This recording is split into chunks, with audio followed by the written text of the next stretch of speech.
नमस्कार मराठी वर्ल्डच्या प्रेक्षकांनो, दादांच्या निधनाने महाराष्ट्राच्या राजकारणात जी पोकळी निर्माण झाली आहे ती भरून काढणं जवळपास अशक्य आहे. पण राजकारण कधी थांबत नसतं. दादांच्या निधनामुळे बारामतीत जी पोटनिवडणूक होत आहे त्यासाठी सुनीत्रा पवार यांनी उमेदवारी अर्ज दाखल केला. पण या उमेदवारी अर्जाच्या दिवशी मंचावर जे घडलं ते महाराष्ट्राच्या पुढच्या राजकारणाची दिशा ठरवणार आहे. मित्रांनो, या मंचावर उपमुख्यमंत्री एकनाथ शिंदे यांची अचानक झालेली एंट्री ही केवळ एक राजकीय चाल नव्हती, तर तो एक खूप मोठा भावनिक आणि राजकीय संदेश होता.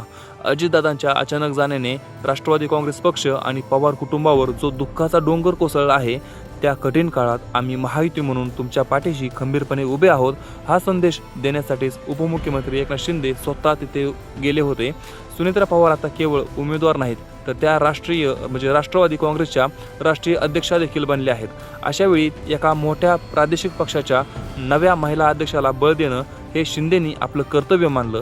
अजितदादांच्या पाश्चात्य बारामतीत एक मोठी सहानुभूतीची लाट आहे, पण तरीही विरोधक या परिस्थितीचा राजकीय फायदा घेण्याचा प्रयत्न करत आहेत.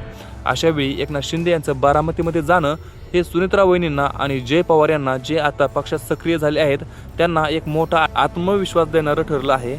शिंदेंनी आपल्या कृतीतून हे दाखवून दिलंय की राजकारणापलीकडे जाऊन माणुसकी आणि युतीधर्म पाळणं जास्त महत्त्वाचं असतं.